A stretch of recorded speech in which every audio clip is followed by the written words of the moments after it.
dadi gegeran ning negara Ngamartaya. Kowe bloko gandhek malih waktu saniki papane menyang endi?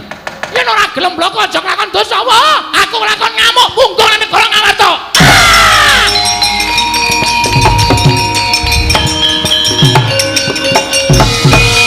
Nyawa yang Kilat, channel kisah pewayangan Jawa epik, seru, dan penuh makna. Pandawa, Kurawa, Semar, Gatot Kaca, Arjuna, semua hadir singkat dan menarik. Subscribe sekarang. Bapakku, aku ngaturake sembahku katuro Durna bapakku. Anak anu nganindi to. Bocah mursid iso mikul dur mendem jero karo wong tuwa aja mung kandhek ning pangucap, nanging kababaro dadi pakarti. Werkudara, Bratasena. Tak tampa kowe ngaturake bekti karo aku ya Sena. Ora liwat pangestune Bapak Tampanana ya Cah Bagus. Ndak gegem dadekake jimat prayoga nggon melenggah. Kaya wis ora kurang prayoga praptaning bapak ana ing negara Ngamarta. 3 dina kepungkur kowe tak wenehi banyu suci Perwitasari.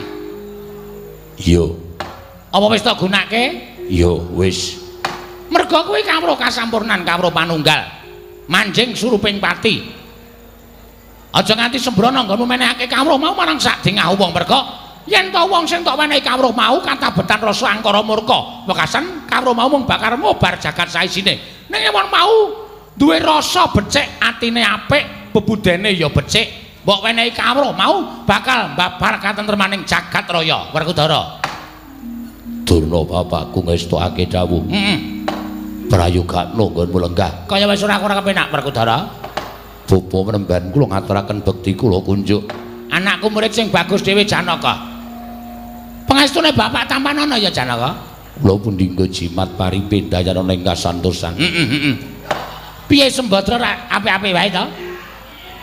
Pangestunipun Bapa Durna tansah pinayoganing kesarasan. Syukur-syukur. Sri Kandi inggih. Pinaringan waras Bapa menemban. Manuhara tasih pinaringan waras. Larasati Sedaya pinaringan kesarasan. Sing jelas sing endi? Mboten wonten. Syukur-syukur. Sing jeneng bojo kuwi apike ditresnani ya Janaka. Inggih. Kudu adil lahir lan batine aja mban cindhe mban ciladan. Boten meremban. Mergo mengko dadine ora apik. Inggih ngestaken dawuh. Bapak penemban kula ngaturaken bekti kula kunjuk. Bapak penemban kula ngaturaken bekti kula kunjuk. Oh, nek kula sedewa tak tampa.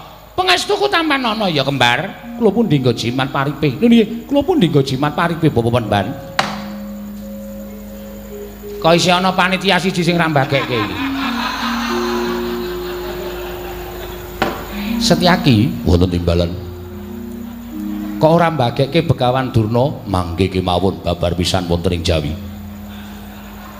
Ning jaba ngopo? Mangke menika perkawis kula. Heeh, wis ora apa-apa. Ora apa-apa Setyaki kowe ora mbagekke aku ora apa-apa.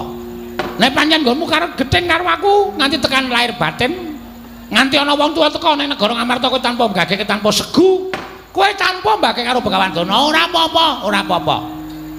Wong ki mung kari unduh-unduhane. Wong nandur bakal ngunduh. Sapa sing ora mbagekke ora ngerti tata krama karo wong tuwa, bakal entuk welaking dewa. Setyaki wonten timbalan. Aja nganti gaweku cemas maning nata ing Ndrawati, mbagekno sing apik-apik. Begawan Durna sami harja rawuhipun. Slamet Setyaki. Syukur. Lho. Kok ora penak to? Mbok yo ngaturake sembah sungkem ngono lho. Sembah sungkem kula kunjuk. Ngono ra gawe paraming atiku.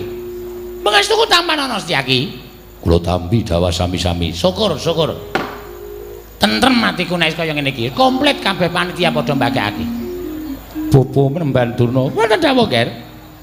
Wonten wigatos menapa dene jengandika kepareng rawuh. Menapa saking keperluanipun Bapa Menemban Durna piyambak menapa dipun utus dening Kaka Prabu Duryudana ing Ngastina. Menika ngaten nggih, Ger. Kemarin kula badhe mundhak kersa paduka anak Prabu Puntadewa. Sewu lepat Yagung Pangaksami. Menawi telepate ngaturipun ing Bapak ing Sukalima kepareng ngangul birna Sih Samudra Pangaksami. Menika istipun ngaten. Sowan kula menika boten saking pikajengan kula piyambak, namung kula menika dapur dipun utus dening anak Prabu Duryudana lan mugi andados ing kawuningan. Sampun wonten 3 candra etang kelenggane nggo dinten sak mangke menika Negaring Ngastina menika kados nampi pegebluk. Negaring Ngastina menika kados nganti welaking Jawata. Negaring Ngastina nampi welaking Jawata kasinggihan nggih. Kathah para kawula ingkang enjing sakit sonten ketiwasan, sonten sakit enjing kapralaya. Mongko sedaya tetanduran tanem tuwuh ingkang dipun tandur wonten Negaring Ngastina menika sami anggagangaken boten saged tukul angrembaka. Toya-toya sendang sami asat.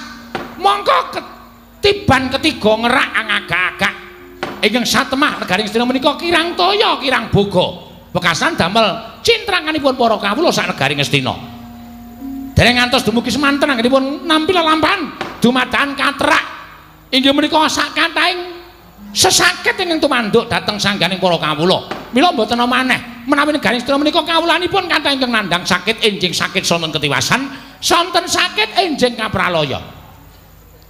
Inggih Bapa Panembahan. Oh inggih nggih, panjenengan menawi rawuh wonten Negaring Ngastina, mriksani kawontenan Negaring Ngastina menika kula nuwun sewu ngelus dada, ngelus dada. Kula piyambak boten mentala nyumurupi dhateng kawontenan Negaring Ngastina.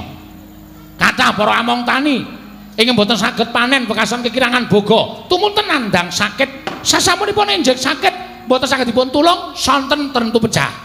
Sampun kathah pinten-pinten kawula Negaring Ngastina ingkang dados korban dumados sing pagebluk ing mantuk wonten Negaring Ngastina. Mekaten Panembahan. Nggih nggih. Kula piyambak boten mentala kok nyumurupi dhateng kawontenanipun Negaring Ngastina menika.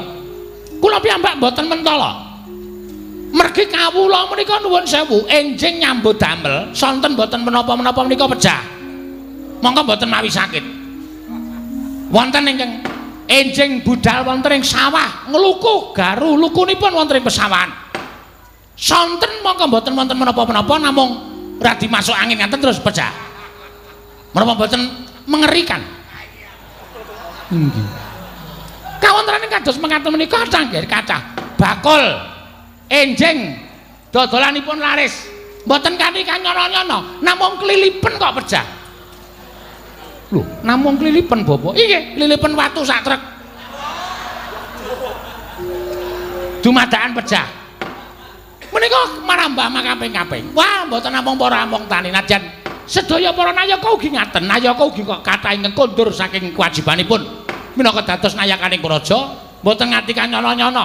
Enjing wangsul wonten griya sonten sakit, enjingipun pecah. Pokokipun mboten ngantos ngangge petangan dina. Enjing sakit sonten pecah, sonten sakit enjing pecah. Enjing sakit sonten pecah, sonten sakit enjing pecah. Ngaten menika wongsal wangsul. Ngantos kula menika bingung bidhalaken jenazah menika ngantos bingung.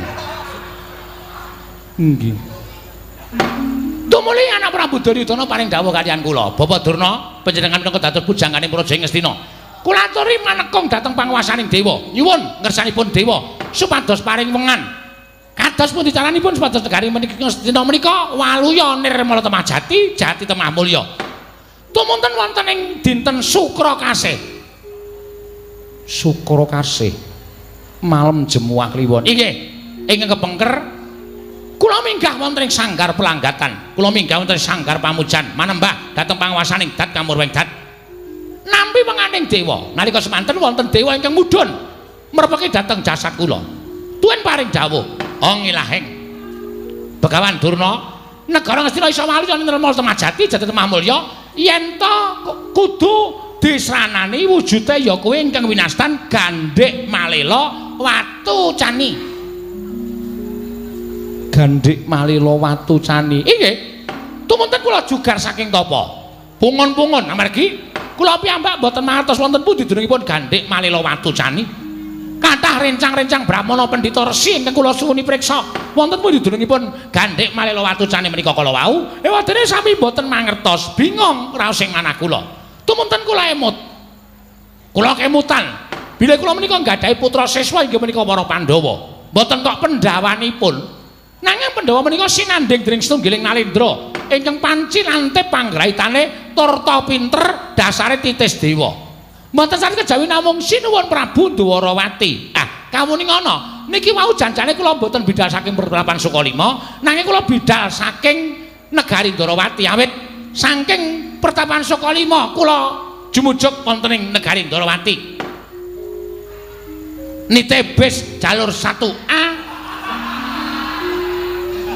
Dumugi Dwarawati lah kok suwung. mboten wonten nata Ndarawati ngendikanipun bidal utawi sowan dhateng negari Ngamarta. Mboten wangsul wonten ing Sokalima. Tumuli kula bidal dhateng negari Ngamarta. Oh, syukur-syukur, Nger.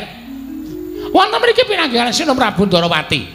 Samangke kula badhe wonten perlu wonten sukali kalih menggali paduka anak Prabu maring wedal sawetawis. Anggen kula badhe sak pejagong lan nata ing Ndarawati. Inggih menika anak Prabu Sri Bathara Kresna. Menawa dipun parengaken, Nger. Koko Prabu, wonten dawuh Yayi. Bapa Penemban Durna mboten betah kalian para Pandhawa. Namung betah kalian paduka Kanjeng Koko Prabu Ndarawati. Betah kalian kula. Inggih kasinggihan menapa Koko Prabu. Menapa dipun keparengaken sawetawis kula radi majeng anggen kula ngabiyantara. Kula borongaken Purbawasana nasta paduka Kanjeng Koko Prabu Ndarawati. Nuwun sewu. Nadyan kula mangertos nanging kula mboten badhe munjuk atur. Lho, sebabipun menapa? Sebabipun menika badhe kinarya sarana syarat Nyai Prabu anggenipun badhe bangun Purabasuyasa. Mangke piye to? Menika nyawa lho, Nger. Menika nyawa. Nyawanipun tiang-tiang Ngastina. Nyawanipun tiang-tiang kawula sanegari Ngastina minggahing para nayaka lan Punggawa. Lah kok panjenengan badhe mentala nyumurupi dhateng pejahipun para kawula Ngastina. Kula nuwun sewu, sing dadi Ratu Ngastina menika sinten? Anak Prabu Duryudana. Lah inggih, menika pakaryanipun ratu. Ratu ki wong kang sinambiran pakaryan nyekel kendho kencenging pernatan amis bajing ing negara iki ning pundhaking ratu. Ratu ki wong kang sinambiran pakaryan gawe tentrem, gawe ayeming para kawula. Kula nuwun sewu. Sampun dipun paringi sasmita Kurawa kedah ngupadi wonten pundi Gandhik Malela Watucani. Ning ewa semanten lah kok nalindranipun boten purun ngulir budi ngasah kadewasan. Ngupadi wonten pundi durungipun Gandhik Malela menika kala wau. Kok dadak njaluk tulung wong kana-kana. Kula nuwun sewu. Apa Kurawane sarta Ratu Ngastina wis padha ora weruh mripate apa piye? Apa mata batine wis padha wuta ing atase ming goleki Gandhik Malela Watucani kok dadak nyraya wong kana-kana. Kula nuwun sewu lho Bapak Penemban. Kula nuwun sewu, kula namung munjuk atur. Menawi jengandika menika kula nuwun sewu minangka dados pujangganing Nalindra ing Ngastina, panjenenganipun kok dados pujangganing negari Ngastina. Pendak-pendak wonten ribet, pendak-pendak wonten perkawis namung nyuwun pambiyantunipun tiyang sanes. Lajeng ginanipun menapa panjenengan dipun dapuk pujangga negari Ngastina Penemban.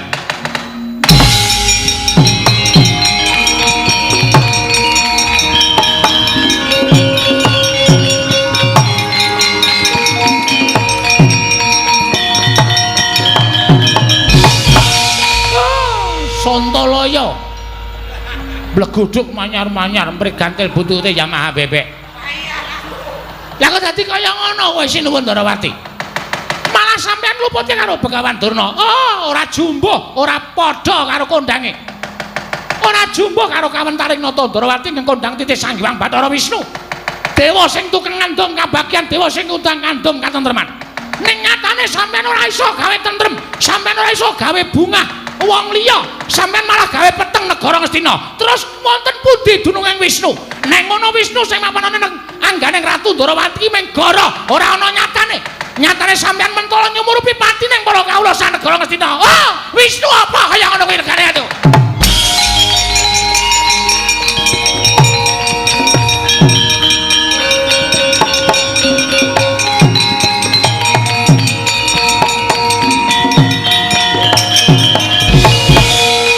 Blaban suaramu wani ngias karo Kanjeng Prabu ngaring-ngilani dadaring Prabu Ndarawati. Jeleh nyawang jeglaring jagat eseming rembulan ayo aja ngunek-unekke sembahku Setyaki sing ora trima. Kowe ngapa kowe? Aku ora ana masalah karo kowe kok. Yen pancen ora wani karo Setyaki aja pisan-pisan nguring-nguring karo Prabu Ndarawati. Iki sesembahanku. Aku Senopati Ndarawati. Yen nganti kowe wani nyamah asmane Koko Prabu Ndarawati aku sing ora trima. Wah, bungkik.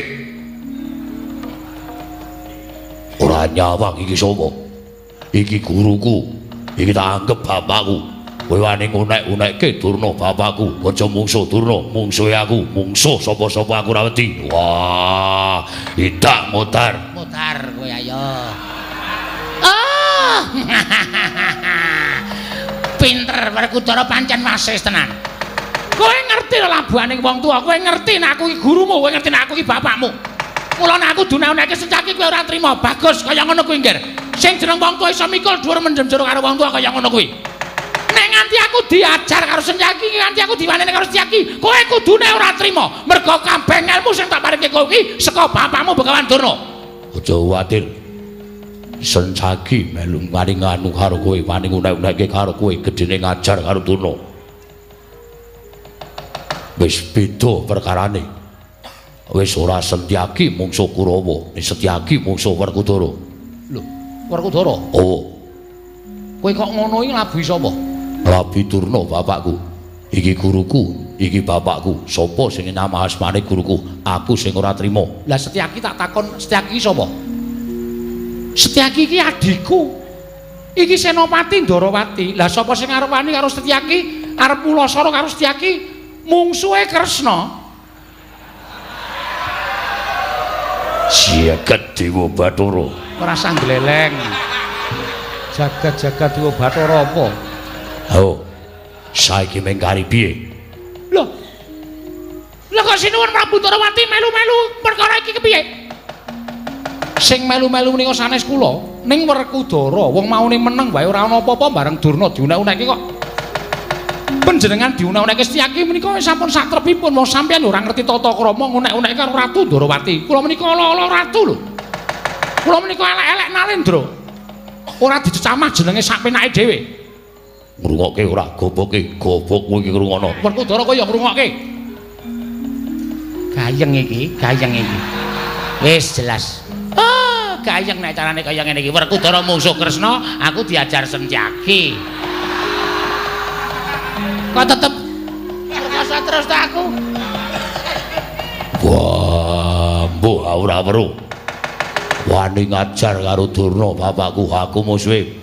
Mula sinuwun Ndarawati tak aturi supaya bloko wae. Timbangane kok kriwikan dadi grojokan geguyon dadi tangisan. Dadi gegeran ning negara Ngamartaya. Kowe bloko gandhek Malela Watu saniki papane menyang endi? Yen ora gelem bloko aja nglakon dosa wae. Aku nglakon ngamuk punggung ning negara Ngamarta.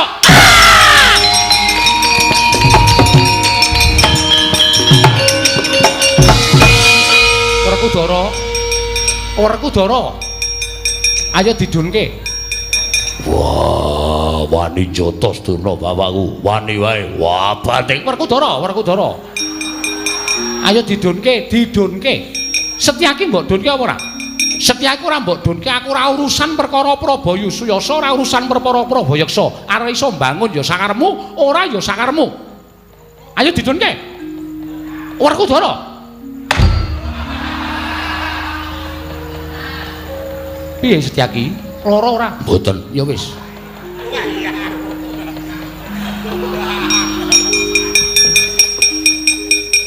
Wani jotos Durna bapakku. Wani wae. Wah, wangsulan. Werkudara iki ning kraton lho. Werkudara mbok ora cengkiling. Ayo lungguh. Ayo sing pernah ora pernah wis kono aturen dhewe negara Ngamarta aku tak mlebu kedaton. Kapok ora? Wah. Itenono. Setyaki Wonten dawuh. Sesuk meneh aja ngono ya. Inggih. Ya dikapak-kapakno kowe iki salah. Wong nyatane aku ora utusan karo kowe takon jotos Durna kok tok jotos. Dasarmu apa? Mangkel sengit. Pendhita cangkeme merat-merot. Jotos wae modal. Lah nek nganti kowe jotos kaya ngono kowe iki luput. Wong durung ana apa-apa ngono dawuh saka aku kok wis tok jotos. Kowe salah. Kejaba nek aku wis dawuh karo kowe Setyaki Durna kuwi antemen tok antem ora apa-apa. Lah rak ngaten nyuwun pangestu.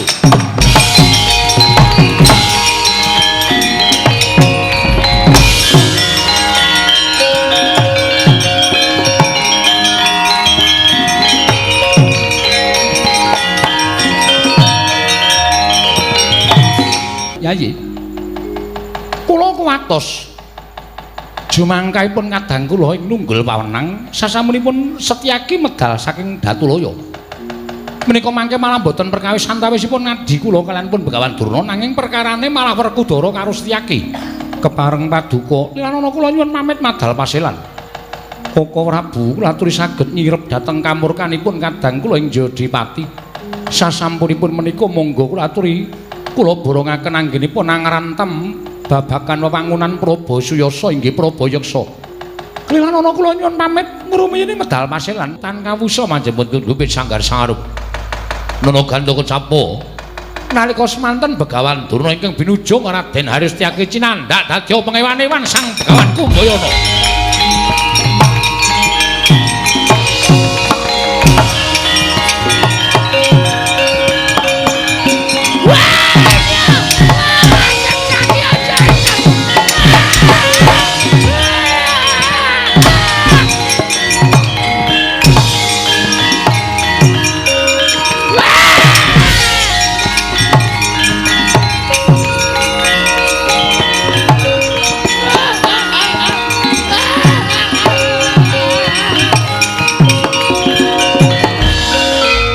Pripun Kakang? Lah kok dadi sampean malah metu njaba pagelaran njaba alun-alun negari Ngamarta? Kok nangis kaya cah cilik? Enten napa? Demate. Pripun? Kula wis omong apa ananing saring anak Prabu Puntadewa nyuwun ngampis Prabu Darawati supaya nyuwun prisa wonten pundi dunungipun gandhek Malela Watocani. Nggih. Ning sinuwun Bathara Kresna mboten paring pangandikan kula nesu. Waduh. Sampeyan nesu kula. Nata Ndarawati kula unek-unekke. Bareng sinuwun Ndarawati kula unek-unekke sing ngadu arep kali kula dudu Nata Ndarawati. Sinten? Setyaki. Sampeyan ya ora ngematke teng riku niku ana Sencaki apa ora? Anten. Ning gedhe ati kula merga dewangi karo Werkudara. Tumuli kula teruske nggone unek-unekke karo sinuwun Ndarawati. Lah kok ora ngerti sangkan paraning bilai Brus. Brus niku Sencaki jotos kula. Kula kontal nganti tekan jaban pendopo negara ing Ngamarta. Krekel. Ajeng tangi tubruk Sencaki diajar. Mboten sah nangis. Ora nangis piye lara. Ditanya wong kok ora nangis. Kurawa diketapke barengipun Setyaki tadi palang Setyaki dundurke kula ping nadu arep karo Nata Ndarawati aja kula nyuwun suni prisa teng pundi gandhek Malela Watocani. Oh nggih kudu menang Kurawa. Lho kok kudu menang pripun?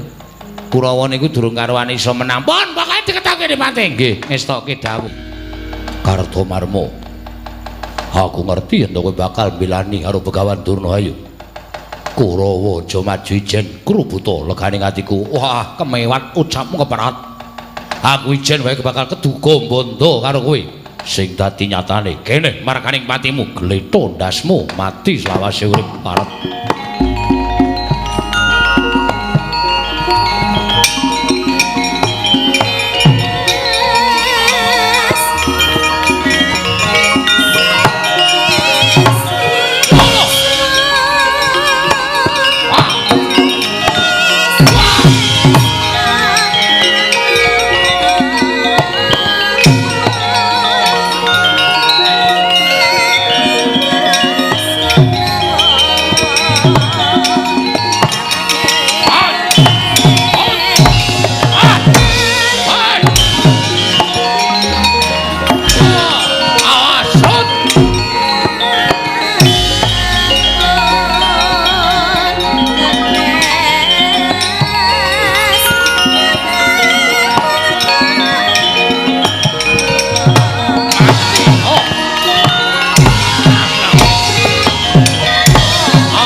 Gatotkaca. Siwa Surtayu. Aja gawe geger negara Ngamarta. Ah, kukut jagate negara Ngamarta. Mati. Wah. Biar. Wah. Wah. Wah. Wah.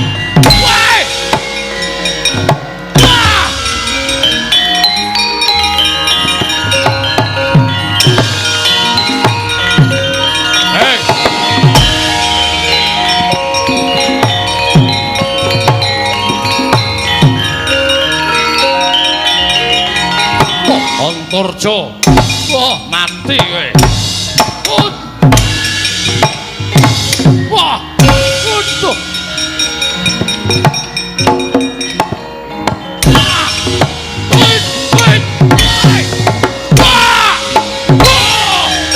Ireh. Kowe mau maju mempeng sing tak goleki sapa? Cencaki. Ketemune gentone. Mula aku melayu bae. Perang rasa milih-milih mungsuh. Wen aku ya milih. Aku cocok. Kalau mungsuhku aku ya milih no. Maca aku muncul Antaséna jelas kalah, yakin cumpah. Arep kalah nek wong wani maju perang iku duwani ndadaki perkara. Ayo kowe aku sing tekaning pati. Begawan Durna arep gawe geger negara Ngamarta. Anak-anak Pandhawa sing ora trima Wakdi. Bali ora? Nek aku bali, nek aku. Ning kula liyane ora bali, maca aku bali dhewe. Engko dikira olah kompak. Terus ya pelang olah kitang delo-delo. mungsuhe aku. Aku lawani. Terus sing tok karepke mungsuh sapa? Liyane kowe. Ya.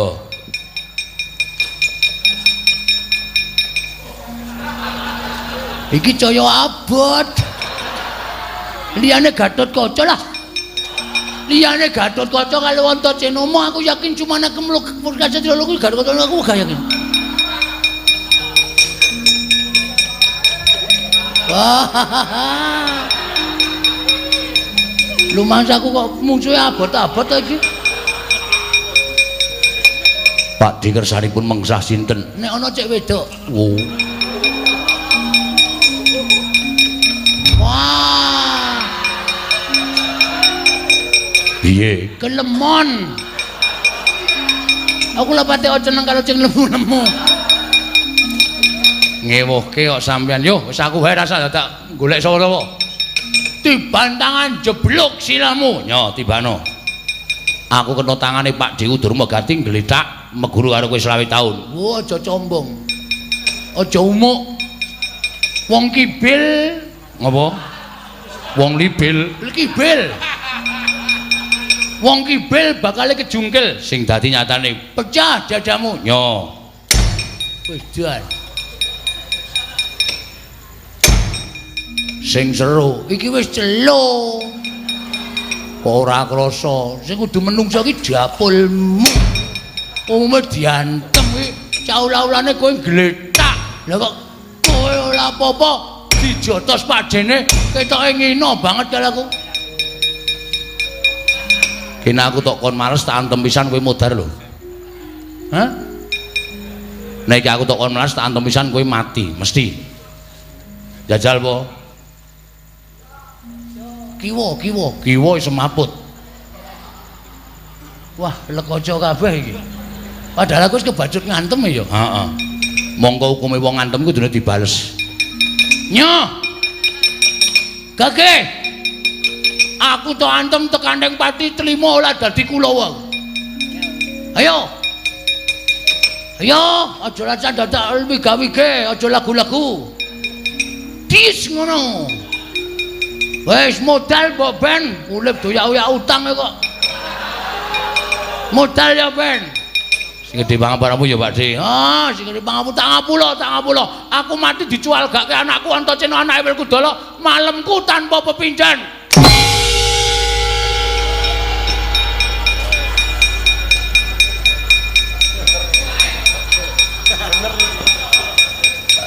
Mula dadi wong ora sok gleleng. Aku wis deg-degan saka kono wis tak sawang Durmagati kok ngulungke sirahe ning ngarepe Antaséna iki cakahe wis edan apa ya. Lah ngandel ora. Diantem pisan gledak kok. Dur. Urip apa mati le? Urip. Gini iso wangsulan, setengah mati man. Oh. Urip ning setengah mati. Heeh. Mbok duripke meneh, wis la ico. Waduh. Aduh. Waduh. Wah. Wah. Piye, maju apa? Mbok mulih. Rumangsaku kok Kurawa kok werna-werna ora. Sapa sing arep maju? Watak. Watatita. Citraksi. Nggih, Man. Maju apa? Ngomong suwe. Antasena ana, Gatotkaca ana, Antarjana, Setyaki ana, Wedyan. Wani karo sapa? Aku wedi kabeh.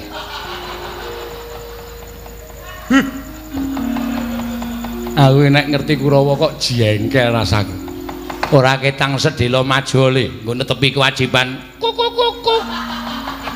Kuku ratris menggawan. Amo susu Suramrata, Jaya Mrata imbang yen padha-padha. Nenek Kartomarma Surtayu Asatama Durmagati kalah karo anak-anak Pandhawa ning iki aja dipapandang sebelah mata. Mang tonton man. Antasena Gatotkaca Antarja Setyaki telung kedheping paningal sisirahe ora tak jangking teng ngarepe sampean. Trima kukut jejeg jagat kula. Iya ora ming omongan bayi lho, ya omongan wong tuwa lho. Lho, wong tuwa. Mamang tonton. Labrake kabeh.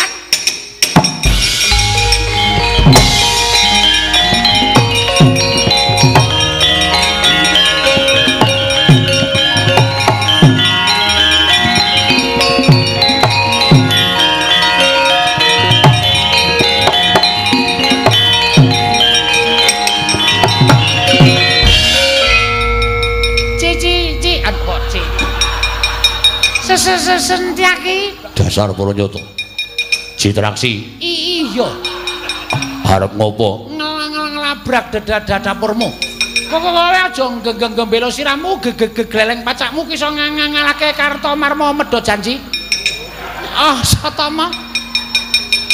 Karo Durmagati toto-toto kalahke. Ning Citraksi iki senopati sesungguhnya. Arep ngopo? Tiban tangan jeblok siramu. Mati dereng kowe. Ayo. Amo Suramrata Jaya Mrata imbangnya padha-padha.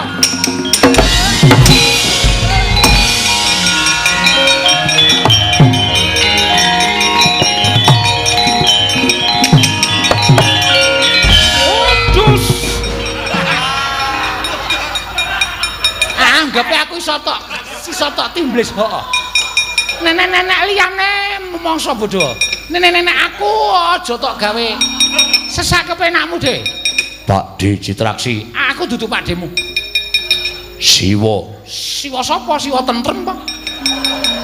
Nglakon mati dening aku. Gimer siramu. Modar kowe.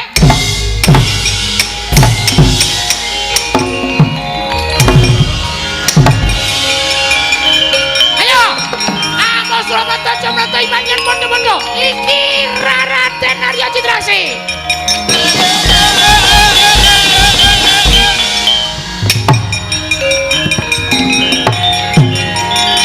Kudus.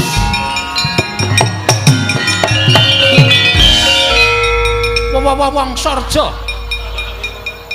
Antarja kok wong Sorja. Iya. Kowe termasuk mungsuhku.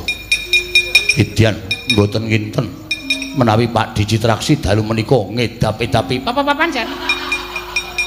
Sasa ora-orane aku wis meguru nang ngene Mairot.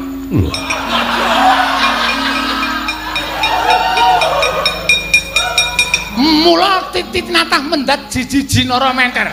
Oh, arep nyoba tangane Citraksi. Moyo tibano. Mati dening aku e.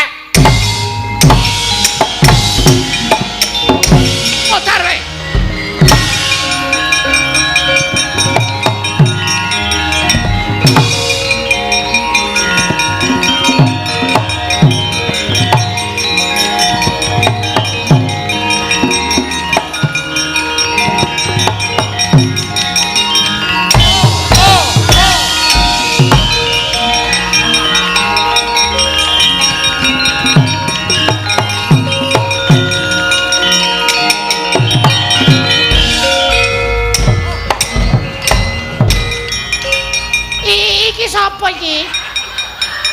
Iki Pandhawa ya dudu, anak-anak Pandhawa ya dudu. Kowe sapa? Lah kok dadi kowe maju perang? Apa kowe kepengen tak sisirnake? Padha karo perjuangan.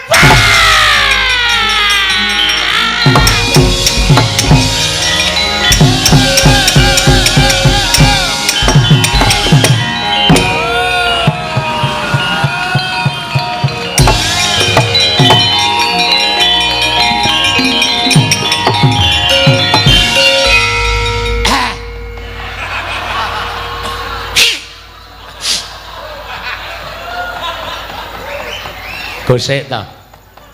Wong maju perang kok sliliten. Kan. Hah? Malah guyu. Piye, Jeti? Sampeyan weruh tandang kula. Heeh. Sesentyaki kula tantang dheweke pucet kula juyotos. Kuku kula jambak, kula tendang. Kula joget sampeyan weruh. Weruh. Aku ya gumun kowe saploke nane Mak Erot kok glelengmu ora jamak-jamak. Kekuatan man. Ha iya. Bar kuwi babar niku Gatotkaca. Le kowe rasa melu-melu kowe bayi wingi sore. Pakde kula aturi mundur dengkulmu melocot. Yes. Gatotkaca kula tonyo ambruk. Oh. Kula jambak kula tendang. Jil. Sing ketiga. Heeh. Anake Werkudara sik mbarep niku sapa jenenge? Antarja. Nah, Antarja metu saka bumi jedul. Arep ngopo le melu antem dasmu, Des. Cacan gak rambutnya tendang jil kontal. Saka kadohan Antasena niku weruh kula mlayu man. Oh, kuku kula ya. Lah iya. Ilang Antasena kono wong wedok lemu banget. Mendelik matane. Kowe sapa kowe? Kowe dudu Kurawa, kowe dudu Pandhawa, kowe dudu anak-anak Pandhawa. Lah kok kowe maju perang? Kuku kula rung ngomong wis didupak dada kula. Yes. Wonten rai kula yes candak bangkaan kula banting kene ngebuk. Brek. Tele-telete kula. Tele-tele. Ora kebablasen sak huruf. Tele-tele. Dene rasa. Tele-tele man kula. Barang kula awak kula diangkat set. Terus ngerti-ngerti mak slep. Kula setengah mati niku. Heeh. Setengah semaput ning cangkem kula isih iso ngrasake. Kula ngoten kaya enak. Terus kula mempeng banget nyun. Bareng entek kula ditendang. Dia rekane arep sijine. Ning riko ngomong, "Hes. Iki dienggo sengkune." Ngoten niku. Iki ra omong kosong lho iki.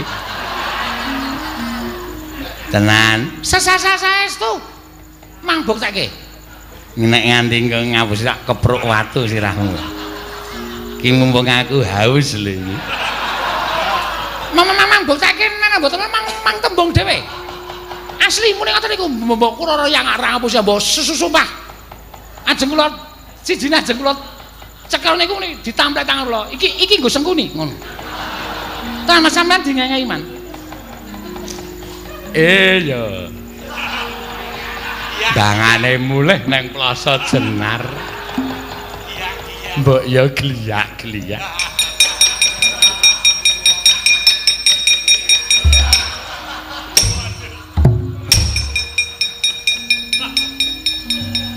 Ngowo. Blirak-blirik mripate.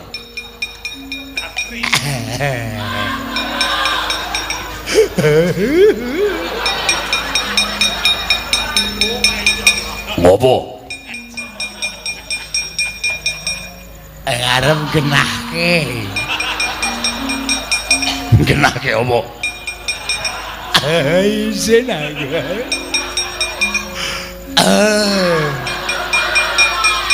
Jarene lho.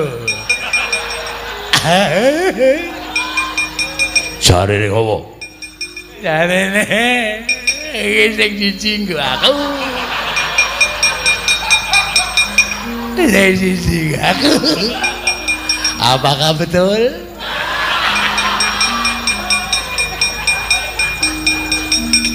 Wani kerasani gedene grayek kethok gulungmu. Maju tendang mutar. Ora masalah tendang kok. Kuwi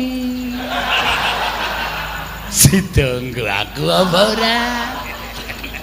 Nek ora aku tak mulai. Setan ratatanan. Tuwekan. Ora golek dalan becik, ora golek dalan sesa penake dhewe. Seger man, seger ndasmu.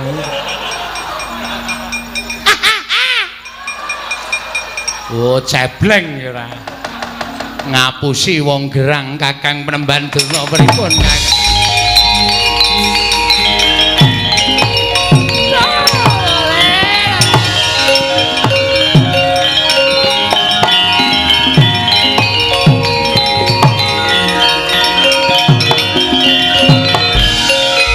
Panos maning jajalanan sukertaning bawana iblis lanat. Oh, Setyaki ora pisan ora pindho kowe dak sia karo Begawan Durna. Kowe gawe cintrangane Begawan Durna. Sagedakan iki kowe iso nampani Kyai Cundha Manik aku meguru karo kowe Setyaki Balat.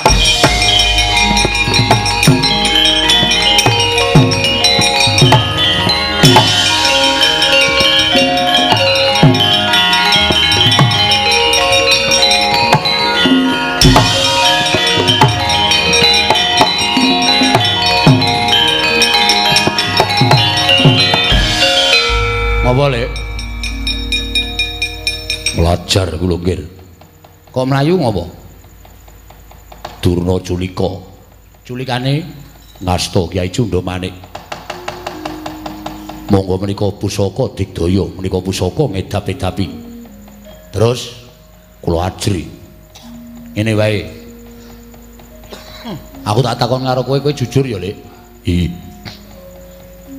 Jane sing tok ajab kuwi ngopo to? Jane nek ora sah nganggo ngajar Durna iki jane ora apa-apa. Ning kula menika gedeng, nggih. Kula menika ndek pekareman nek ketemu Durna kudu njejeki raine. Terus ning sak menika mbeto Kyai Cundha Manik. Dereng marem menawi dereng jotosi raine Begawan Durna. Ngene wae. Cundha Manik kae engko tak rebute, aku tak mlebu njeron bumi. Ngono nek Durna wis nggawa Cundha Manik ajaren sakpole ning kula ajri. Wedine menawi dipun rencang ingkang Rama. Bapak Werkudara apa? Iya. Mengko digawe srana bapak menjeleh le nglabuhi Durna. Carane Pokoke manut aku. oh iki ngestaken dawuh. Kowe ngadeg nang kene aku tak ambes bumi nek durung tekani aku tak ning burine Begawan Durna Cundha Manik tak jupuke kolonen. Oh iki estu lho nggih. Tenan rasa kuwatir.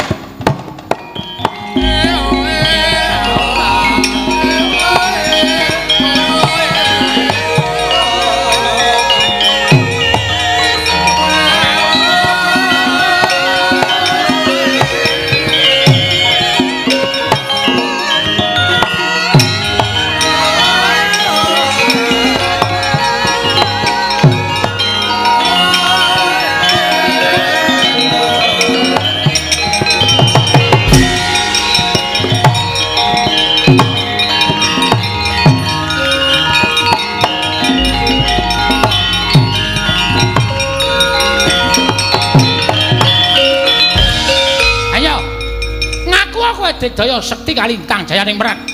Ngaku aku piye tanding boboting yuda niku ora bakal menang karo Begawan Durna. Apa kira-kira kuat nadahi Kyai Cundha Manik? Oh, Sencaki aja gembira sirahmu gleleng pacakmu kowe Setyaki.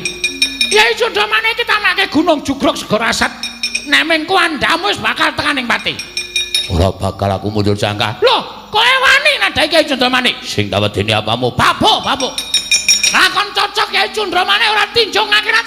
Aja tundang Begawan Durna. Iki mereka nanti Antasena sing nyala.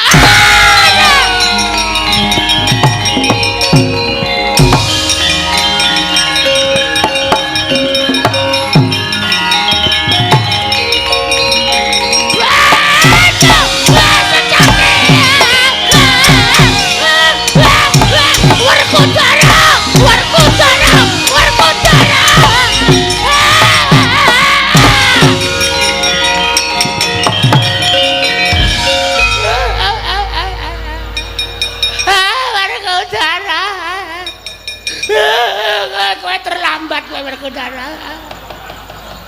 Wah. Setyaki tak dugang modar. Glundung. Glundung kok isih lara aku Werkudara. Kowe jare mau mbelani karo aku ning kesuwen. Kowe dikapake Werna-werna. Dijotos, ditendang, dibentang, banting. Digeprok-geproke awakku. Aduh lara tenan Werkudara. Wah, iya. Iya piye? Mau lara kok iya. Minggiro Setyaki tak oyahe. Wani tak sio karo guruku. Wah, Setyaki tak banting modar. Banting. Setyaki dibanting. Doyak. Apa kowe lilo? Apa kowe ikhlas nek bapak gurumu Begawan Durna diajar sapenake dhewe? Durna iki prita monyor-monyor kondang kalau kengrat jagangan iki perbeken marang komandange Begawan Durna. Lah kok dadi mendika suwi-awiyah karo Setyaki. Doyak, Setyaki doyak, pateni. Wah, bungke.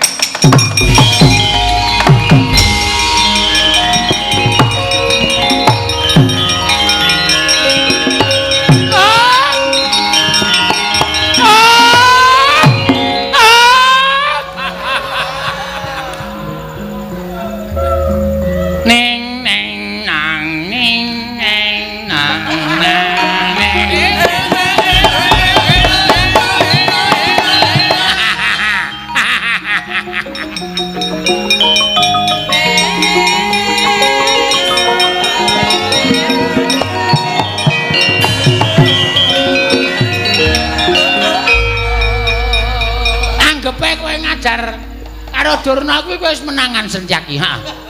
Wis dadi wong dokjeng, ha. Kowe ora ngerti kowe diincem karo Werkudara. Kowe dioyak karo Werkudara. Candhak karo Werkudara sabetke. Berbatan sumyur kuwandamu Setyaki Marti, Durna tentrem, aman. Aja mbok anggap aku wong loro saudon telu saurupan. Najan Werkudara kuwi wong Pandhawa ning dheweke tresna karo aku mergo Werkudara ki nganggep aku ki bapa gurune, nganggep aku ki bapakne. Mati kowe, mati Setyaki. Setyaki mati, Durna ora ana ing bakal wani tumandang utawa njotos karo Begawan Durna. Tentrem uripku nir ing sambikala cinaketna kanugrahaning para Jawata. Amin, amin ya rabbal alamin.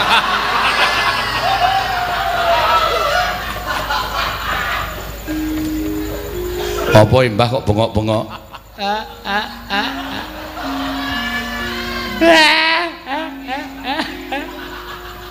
Ora ngopo-ngopo kok nangis. Mesti arep jotosi aku ta kowe. Ala. Ketara akikmu tok walik kabeh. Jotos iki mengkari perkarane kok. Kowe mau kok ngrasani Majelis Setyaki dipateni bapak iki perkarane apa? Setyaki nglabrak aku. Terus bapakmu ngewangi aku. Terus bapakmu tak kongkon Werkudara, Setyaki pateni. Setyaki doyak karo Werkudara. Apa ora seneng atine mbahmu? Nek Majelis Setyaki mati aku ora trima. Nek ora trima terus? Aku njotosi wong sing dadi tok sumbering perkara nganti dadi jalaran Majelis Setyaki tekaning pati. Maksudsu? Maksud lu aku sampeyan ki pendhita kok dadi sampeyan ora golek dalan sing padhang ning malah sampeyan bujuki bapak supaya njotosi Mak Cilik Setyaki gedene matine Mak Cilik Setyaki. Nek nganti bapak matine Mak Cilik Setyaki Siwa Ndwarawati ora trima kingko kriwikan dadi grojokan geguyut dadi tangisan. Kabeh mau sumberi saka sapa? Antasena ora maju-maju. Wegah Antasena ora maju-maju. Aku takon karo kowe sumbere sapa? Antasena. Sumbere sapa? Malah nangis. Werkudara! Werkudara! Help me! Help me! Werkudara!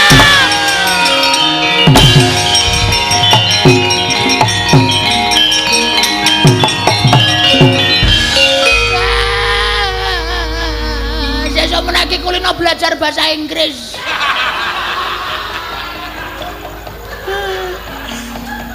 Lah ngopo? Aku wis bengok Werkudara, help me. Kuwi artinya Werkudara, tolonglah aku.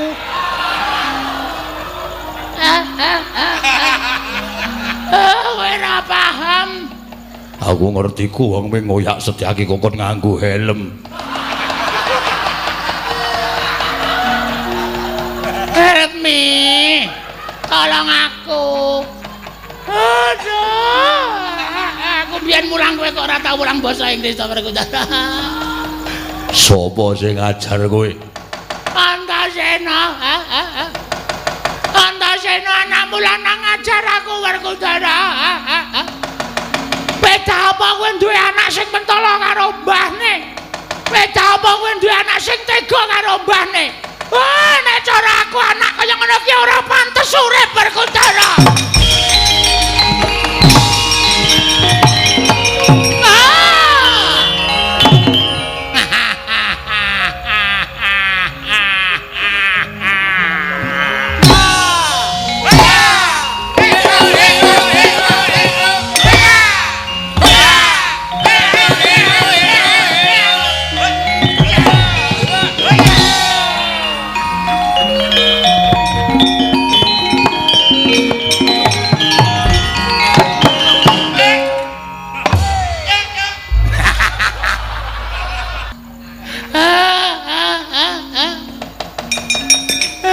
Sopo? Ora ngaku tak kepruk raimu.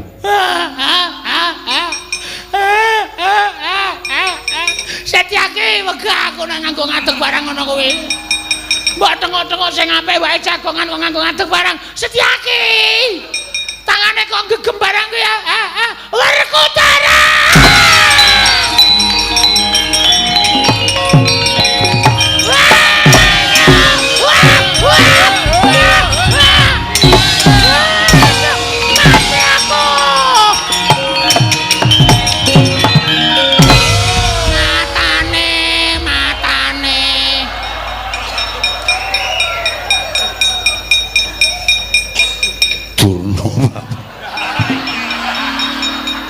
Jaluk ngapura.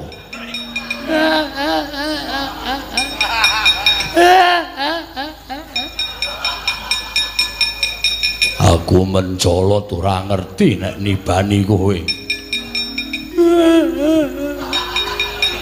Jaluk ngapura. Ora apa-apa. Kaya disetum gegerku. Wah, iya.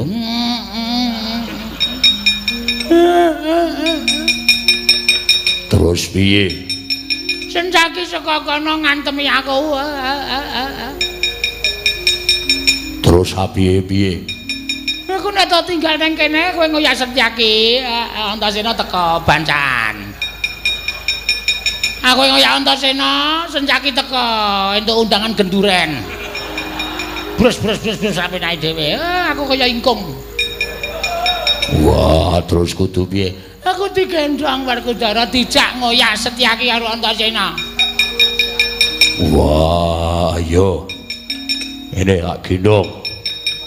Wis, Dak. Mergane ora tak gendong aku engko ora kaya ngono kuwi aku gah. Ning ati diajar kowe mlayu dono aku diajar Sencaki. Kowe mlayu mrono aku diajar Antasena. Aku ameng tinggal bulan-bulanan aku. Aku bakal njaluk karo kowe aku slametno Werkudara. Iki kok ora tekan-tekan to Werkudara. Kok mlorot wae to. Lunyo aku kemringet. Dilap sik. Aku nggo wanduk cilik Werkudara. Gegermu ya manyen ya. Kelunyunan Werkudara. Es.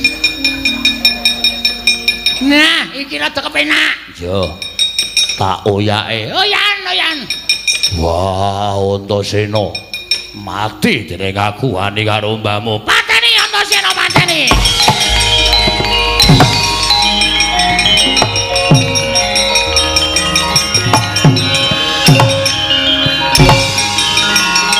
Wah, Setyaki Werkudara, Sekamburi Werkudara. Jaya.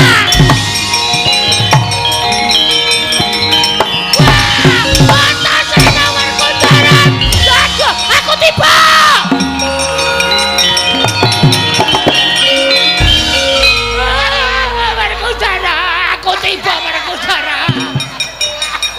Jaluk ngapura. Sengengesan. Lendange ora bakoh.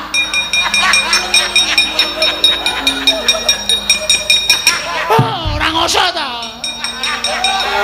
Mulane nyekel iki sing tenanan ndak merucut. Wah, ora sengaja. Untung neng kalen ora ana banyune. Aku tiba kok mak telepek ngono. Wah, Wis gak doya. yo. Tak oyahe. Setyaki dhisik apa Antasena dhisik? Wah, penak sing endi? Ambo aku ora tau ngrasake kabeh kok. Setyaki tak oyahe. Oh ya saya.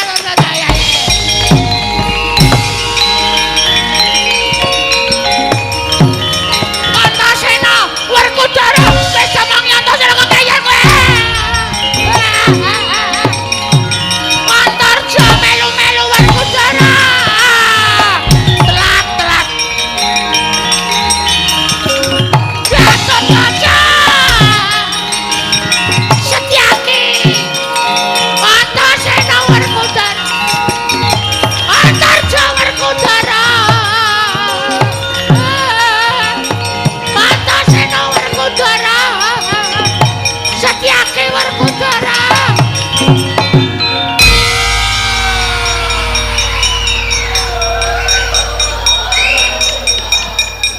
Marai kesel. Antasena Setyaki Gatotkaca. Modar luweh.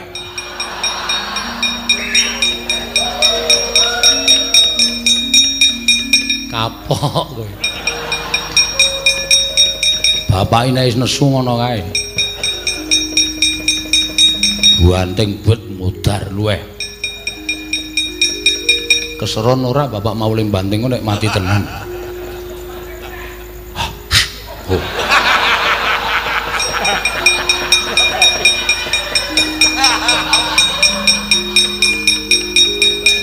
Isih urip Mas, isih.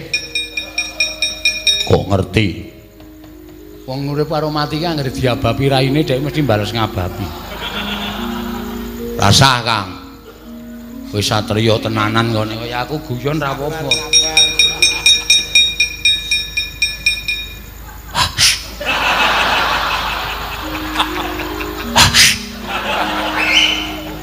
Lho.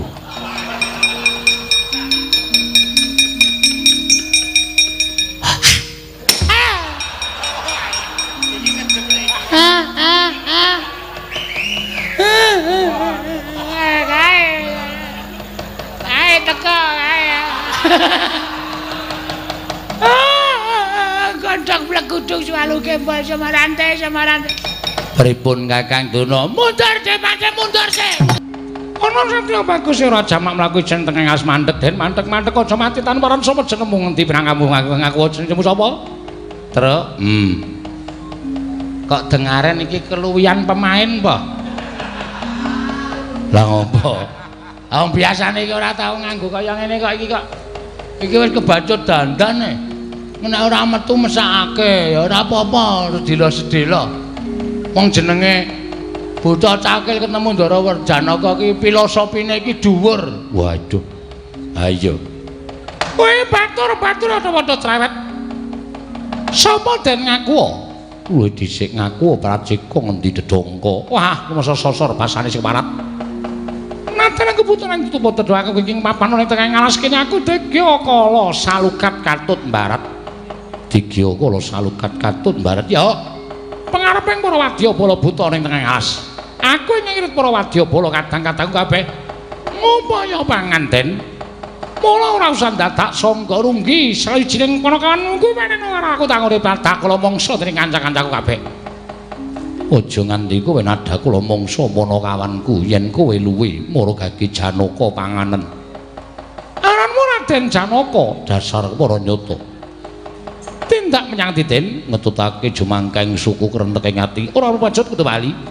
Ora ana dawar-dawar tandha balikake wong lumaku. ndas buta kang gawaran janur kuning. Ndak sampar ndak sandung remong gubet suku tak pagas turika. Ane rajang parisane buta. Apamu kang tak wedeni Kacik di dhuwur. kurang gedhe ku mula mega kurang duran canco aldoko legane atiku. Aji japa mantra. Ora ana jamak umring satur meguru bathanging buta Artawalika dasar yaksa para sangka babar apa bumi gonjang kanjing langit kelap-kelap katon berkincang ing risang mawe gandrung ing Kekejroe manuk bantal kopat capito tak pangkin kelacan ndak saut tatape kemuda karo gogrok wanamu Den.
karepe kok rembung ae.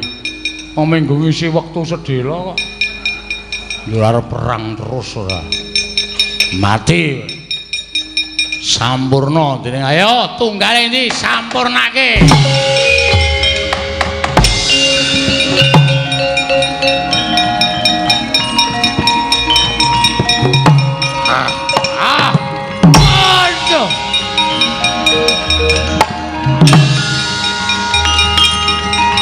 Terus.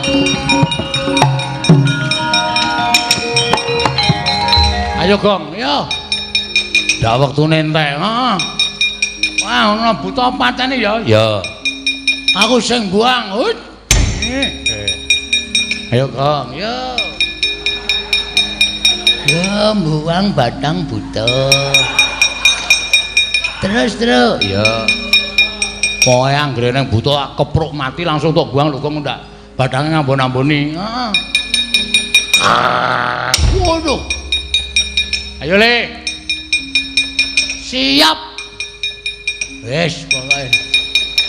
Tindake terus ya.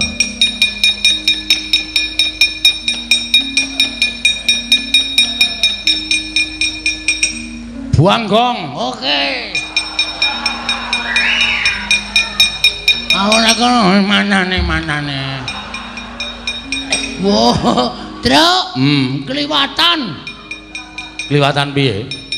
Iki ora entuk patene. Aku ora tegel iki, Gong. Awak koting plenthung kaya ngono kuwi kok penyakiten. Menyamana. Aku bentuk belacak ya apa-apa. Wah, galak iki. Ngalak wae nak yang ilmunya. Anakmu ilang ora? Nah ini apa?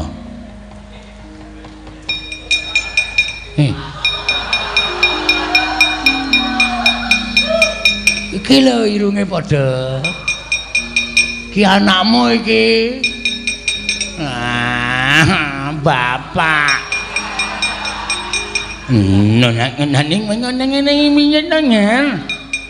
Bapakmu iku lek nyandang mangan ora melu-melu nane. Bapak. Wis kono dinikmati. Bapak nangis. Nak lela. Nak nyendong nyak bangun anake mbak ilunge nyok ngemuak manen nulun karo bapak ilunge nyok karo bapak nulun karo bapak ngompol bapak diganti popoke anake diganti ndak manyuk angin nenek mas lho nyarine cah cilik kok wis rungut cilik nang golek melacat kowe terpasok klebu kancane nak nyano ayo ambil nak patine kancaku tak antil dasmu lho Gang ora nuthuk sirahe kakane ora sorry arang peteng oh jare wong buta yang ngene kok dingurip ora Oh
Merana semobang wangarana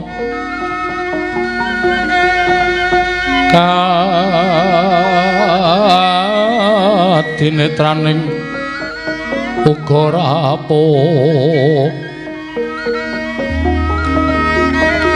sataning kokila ring kanikara saketer om kene dongane engkong lir wowo sing pene panca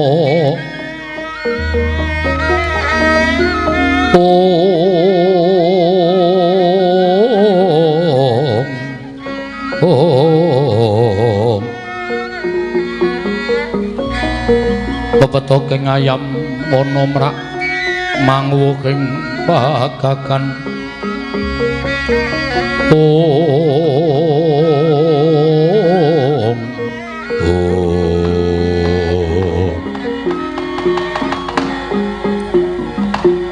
Mastu Rama Sidam karing bawuna langgeng Kakang Narada punapi di menika sowanipun Arjuna adamel kaget raosing manahipun ingkang rayipun Manikmaya saha damel gara-garaning kayiwangan Kakang Narada menapa wigatosipun dene panengah sowan wonten ing kayiwangan nah langkung mriki kula aturane ambil nimbali menapa wigatosipun dene Janaka sowan ngabiyantara Kersa Padukadi Pramesti Kakang Narada lenggah ingkang langkung sekeca inggih ngestaken dawuh Arjuna wonten paring dawuh pukulun padha kanthi harja saprapta kita tansah nainganing kawidadan niring sambikala kepareng kula ngaturaken sembah sumenging pangabekti kula kunju ya Janaka lun tampa karya bombong tiasulun ora liwat pangestu lun tampanana kula pundi nggo jimat paripe dayanana ing kasentosan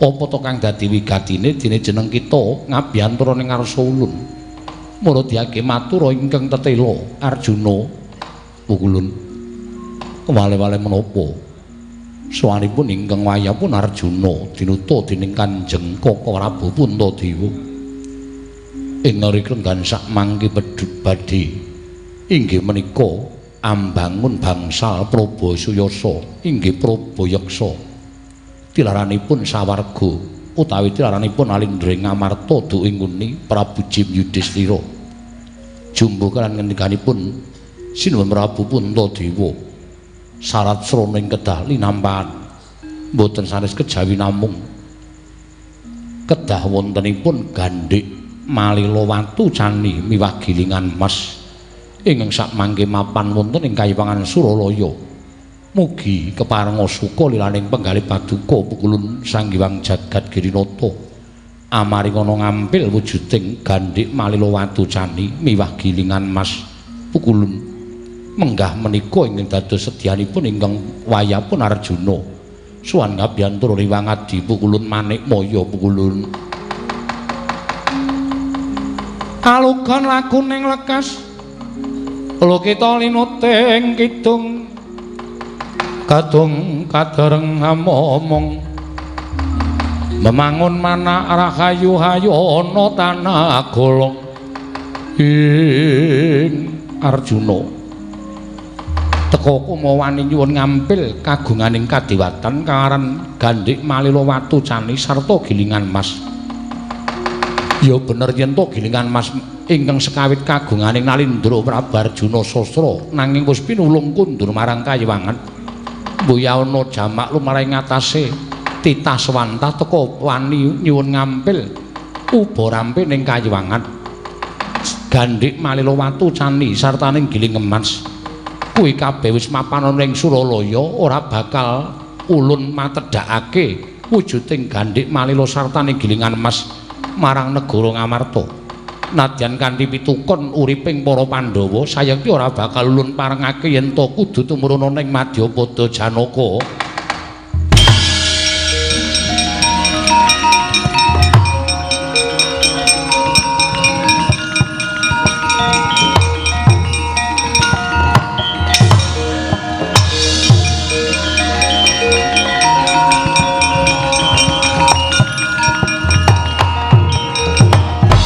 Mareka den prayitna semuriris eka balik ditiyoni Kakang Ismaya. Iya mboten nginten bilih ngandika Kakang Ngandumbani sowanipun Arjuna wonten ing Kayiwangan. Guru, ora kok jeneng aku kuwi bakal ngetokke lelabuhane ndaraku Janaka ora. Ning kowe kudune ngerti adhiku Manikmaya kudune prisa.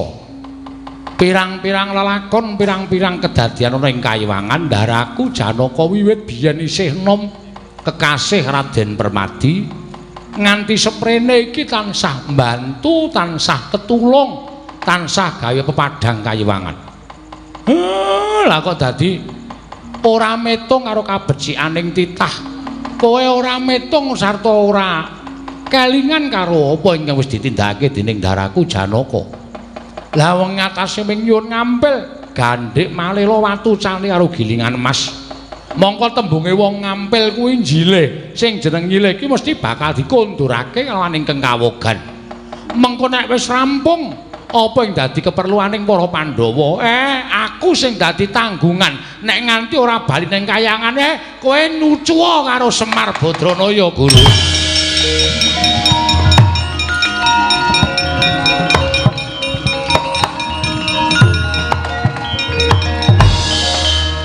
Kakang Ismaya mekaten. Iya.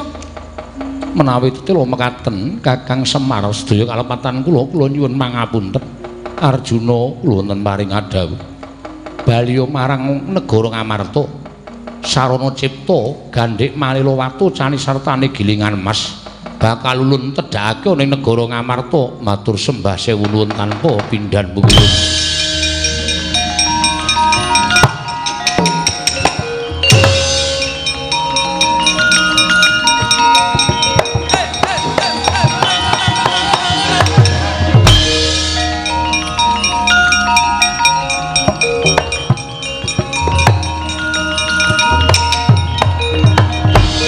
Kakang Narada, menawi mboten nginten menawi sawanipun Arjuna dipun ombyong dening Kakang Ismaya. Mula kedah ngatos-atos. Janaka niku mboten ate pisah kaliyan Kakang Semar. Inggih. Menawi kula mekaten leres tembungipun Kyai Semar. Tembungipun Janaka ingkang munja atur ngersanipun ingkang rayi mawi tembung ngampil. Ateges sak mangke bari kakunduraken wonten ing Kayangan. Mestinipun mekaten. Kakang Narada kula aturi ngawat-awati lampahing Gandhik Malila sarta Gilingan Emas. Nggih, ngestaken dawuh.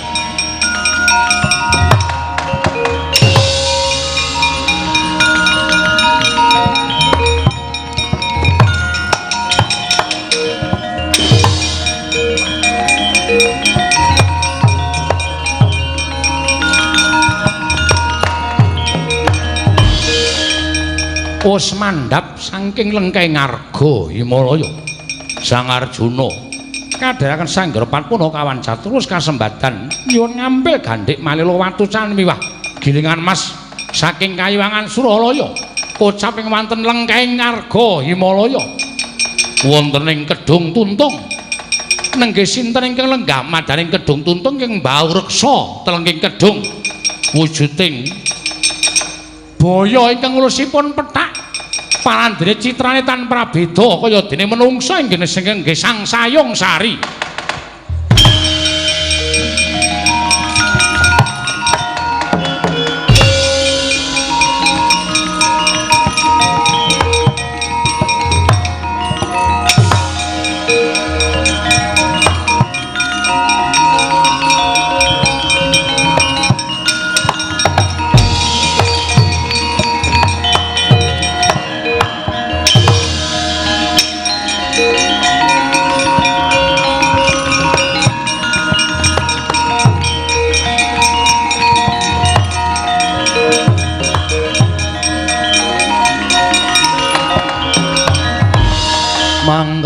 mangkro sesumbar lindhu bumi kuncing gumaludhuk guntur kerta weladal lha kok dadi ana lakon ingkang aneh-aneh ing atase aku kuwi ingkang baureksa kedung tuntung papanku ning dasaring kedung lha kok iki ana menungsa ngambah telenging banyu tanpa beda ning daratan sapa nyuwun pangapunten menawi paduka Sang Sayung Sari dangu kalian kula menika satra ing jangkar bumi kula ingkang namipun Antarja Raden Antarja kasinggihan mekaten sebabe apa dene prapta ning kedung tuntung Sang Sayung Sari wanter sabdanipun punden kula Prabu Sri Darma Kusuma bilih didekelanggan sak mangke piyambakipun badhe ambangun Praba Suyasa inggih Praba Yeksa wujudipun bangsal tiraranipun sawarga utawi Jim Yudhistira samangke nampi sasmita bilih kedah winangun saengga sak mangke langkung prayogi tuwin langkung sae tinimbang sampun lampah namung mugi andadosna ing kawuningan bilih sak mangke sedaya menika mboten badhe kelemban menawi mboten saking pambiyantunipun Sang Sayung Sari. Lho. Apa ingkang kudu tak tindakake? Paduka ingkang ngreksa wedi malela ing mapan wonten dasaring kedung tuntung. Menawi kepareng sak mangke kula badhe nyuwun mboten kitang sekedhik dados syarat sarana anggenipun para Pandhawa mbangun bangsal Praba Suyasa.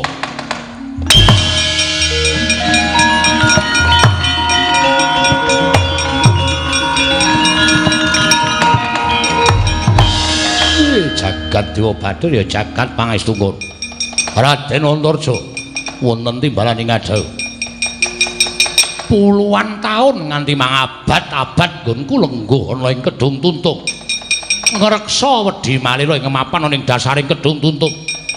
Ora ana menungsa siji wae ingkang wani nyuwun luwih-luwih ngampil wujuding kedung tuntung. Wedi malih ing mapan ana ing dasaring kedung tuntung kene.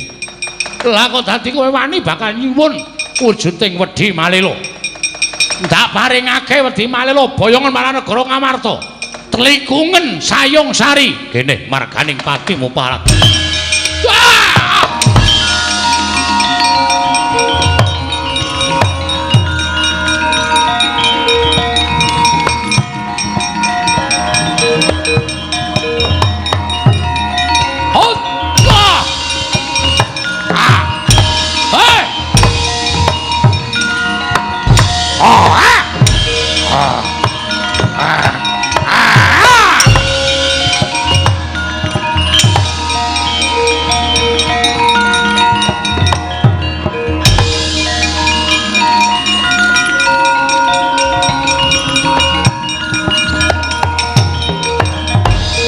waring uden tandanging Sang Sayung Sari mengsah Sang Antarja giniget janggane dadi duka yayasinipe ical pasuryaning kamanungsan kaya wujud naga pasuryaning Sang Antarja ayo hamu teganing ati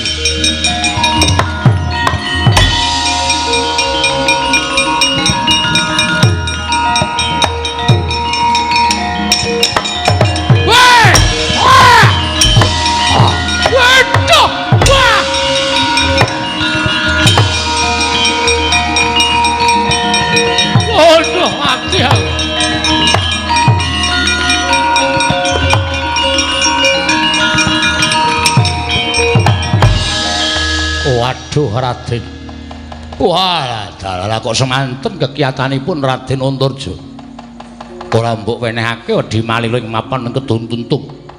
Kalau tak lebur leganing atiku wujuding kedung tuntung ora duwe papan kowe Sayung Sari. Waduh sampun Raden sampun. Sampun kados mangkaten monggo ora trima nedhet wedi malela. Kula caosaken lan Sinun Prabu Darma Kusuma Raden.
Sandya bala Pandhawa yuk gumulung mangung siring sata Kurawa. Yayi sangyaning para kadang sampun kepareng sowan Koko Prabu kula badhe andangu dhateng kadang kula Werkudara Arjuna tuwin anak kula Antarja menika langkung kasinggihan Dimas Werkudara. Nggih. Piye nggone siadi ngupaya kayu jati pelet deket sembur sowan kelawan kadangira ya kuwi Kakang Gajah Setu Bondo.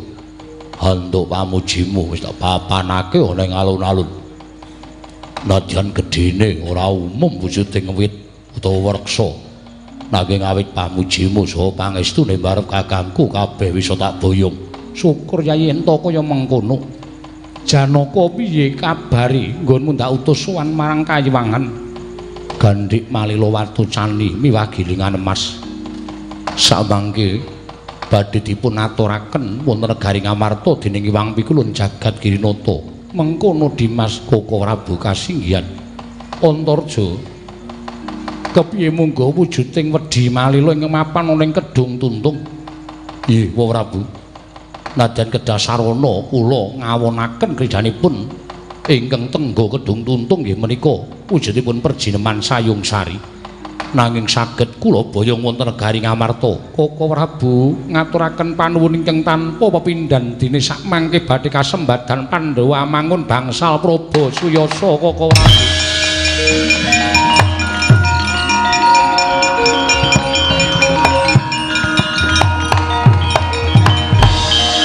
Boten saking Raka Indrawati namung krana menika pambudidayanipun para kadang sedayanipun tuwin putra Maduka pun Antarja.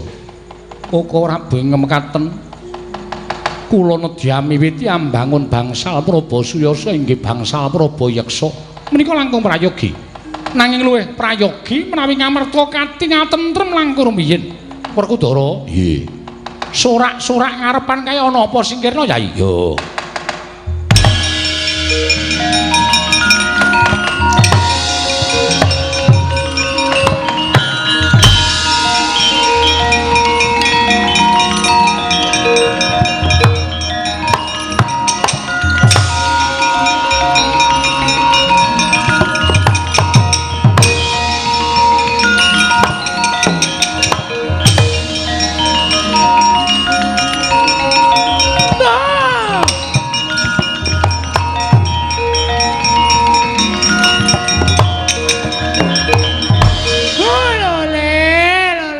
Gandel butute kisah.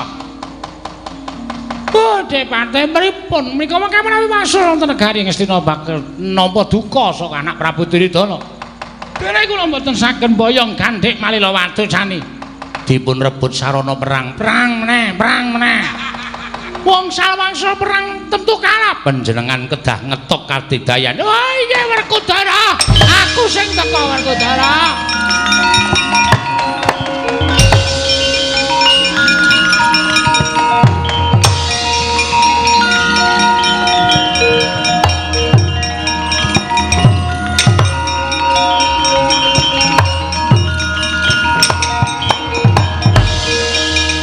Bapakku, kowe mau banting aku to?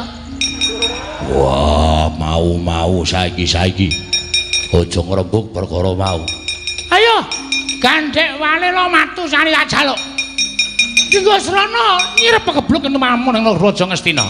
Ora mbok wenehake tak amuk tenan anak-anakku Pandhawa. Guntur menyang Sukalima.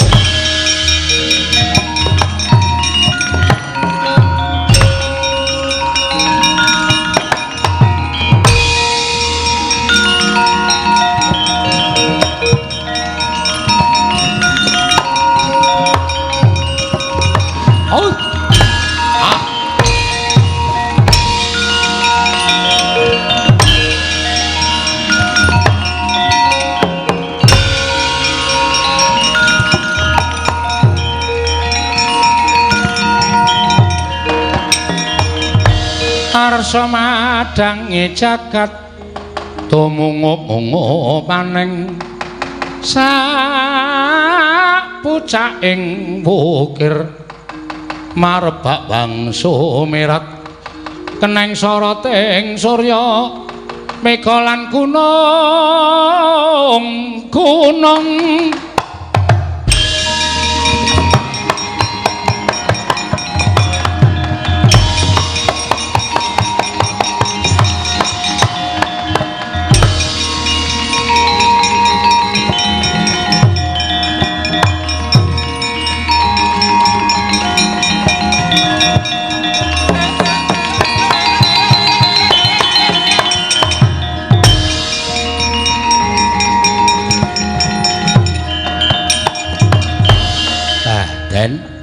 sedaya pun rampit pun komplit kayu jati pelet deket sembur wedi malila gandhik watu cani gilingan mas pun sumadya teng negara Ngamarta ngestu padha kalawan sing peparing Prabu Yudhistira Jim ingkang sami lenggah wonten negari Indraprastha nalika semanten sampun ngantos gelo penggalipun monggo sing ditinggal ya ora gelo sing ditinggali ya iso ngrumat menika langkung prayogi ya Semar purnaning gati sura sudira jane kang ratsuwa brasa tapi kula Darmastuti rahayu sami makarya rahayu samya pinanggih mugi-mugi sedaya pikantuk ridhanipun sing gawe urip nggih Ndara